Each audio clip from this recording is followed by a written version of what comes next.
आप सभी का स्वागत है मेरे YouTube चैनल में। आई होप आप सभी ठीक होंगे। जैसा कि आप सभी को पता है कि आज 26 जनवरी है, यानी कि गणतंत्र दिवस। सबसे पहले मेरी तरफ से, मेरे चैनल के तरफ से आप सभी को गणतंत्र दिवस की हार्दिक हार्दिक शुभकामनाएं एवं बधाई। आज हम 73वां गणतंत्र दिवस मना रहे हैं। 26 जनवरी यानी कि गणतंत्र दिवस। आज का दिन संपूर्ण देश के लिए बहुत ही महत्वपूर्ण दिन है।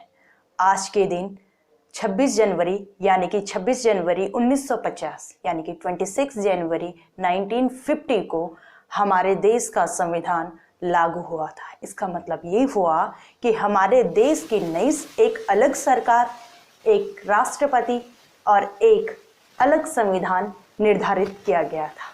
और इसी दिन से हमारे देश में प्रत्येक वर्ष 26 जनवरी यानी कि 26 जनवरी को गणतंत्र दिवस के रूप में मनाया जाता है। ये दिन हम सभी के लिए बहुत ही महत्वपूर्ण है, क्योंकि ऐसे ही हमें आज़ादी नहीं मिली, ऐसे ही सस्ते में हमें आज़ादी नहीं मिली।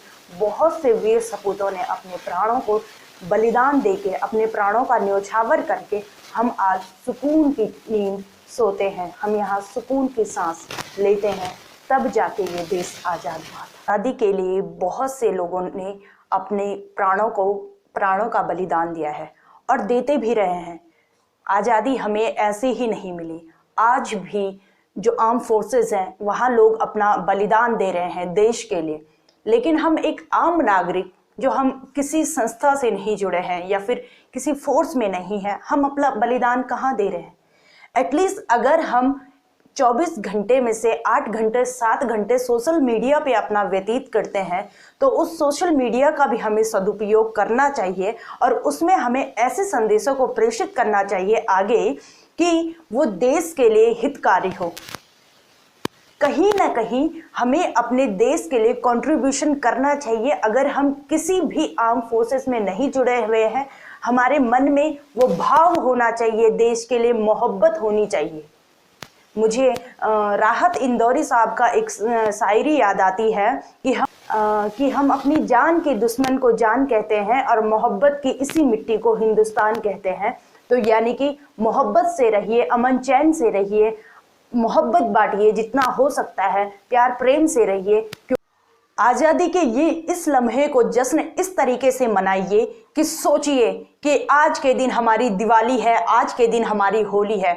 हम कई रंगों के साथ आज का दिन हर्ष और उल्लास के साथ मनाएं और आज के दिन को सिर्फ और सिर्फ अपने प्रोफाइल पिक्चर को अपडेट ना करते हुए मनोभाव से इस दिन को मनाइए और मोहब्बत के साथ, अमन चैन के साथ हमारे देश का भी नाम आगे बढ़ाइए। देखिए कि जिन लोगों ने हमारे देश को आज़ाद करने के लिए अपने प्राणों का बलिदान दिया था, उन लोगों ने ना अपने घर परिवार ना अपने रिश्तेदारों के बारे में सोचा। तो हम क्यों सोच रहे हैं? क्या कोई हमारे साथ, हम जब अंतिम सांस में लेते हैं, क्या कोई हमारे साथ मरता है?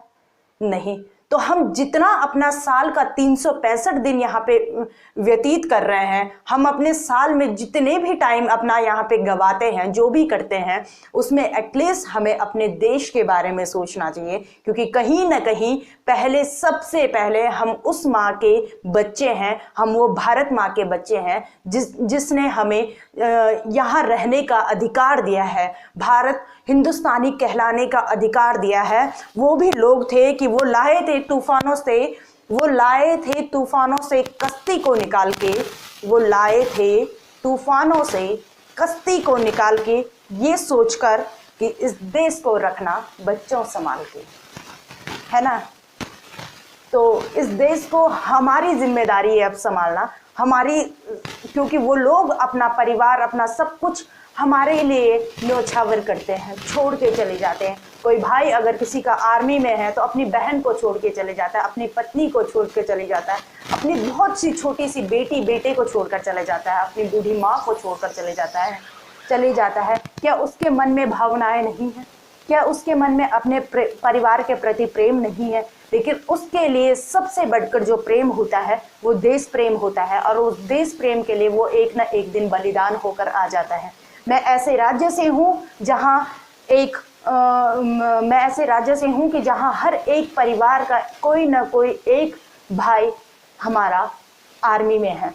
तो मैं उस पीड़ा को समझ सकती हूँ, मैं उस दर्द को समझ सकती हूँ कि जब ताबूत में लौटकर घर आते हैं वहाँ के जवान हमारे, तो वो क्या दर्द छलकता है हमारे घर वालों पे, हमारे परिवार वालों पे। उस दर्द को मैंने बहुत ही सामने से देखा है, अपने आस पड़ोस में, अपने क्षेत्र के जितने भी जवान मेरे शहीद होके आए हैं उनके परिवारों का दर्द मैंने बहुत ही नज़दीकी से महसूस किया है। और उस वक्त ऐसा लगता है कि सिर्फ और सिर्फ इनके परिवार का दर्द नहीं है, ये हमारे परिवार का दर्द है। वो जब कोई एक व्यक्ति फौज में भर्ती होता है या फिर आर्मी में कहीं पे भी भर्ती होता है, जो हमारे देश की रक्षा करने के लिए जाता है, तो वो सिर्फ अपने 4-5 या 5-10 जनों का परिवार लेकर नहीं जाता, उसका पूरा देश परिवार बन जाता है। और उसकी रक्षा के लिए हम दिन और रात प्रार्थना करते हैं कि भगवान वो सही है, क्योंकि वो बॉर्डर पे है। तो सुनिएगा कि क्या लिखा है मैंने कि सरहद पर वीरों की गाथा,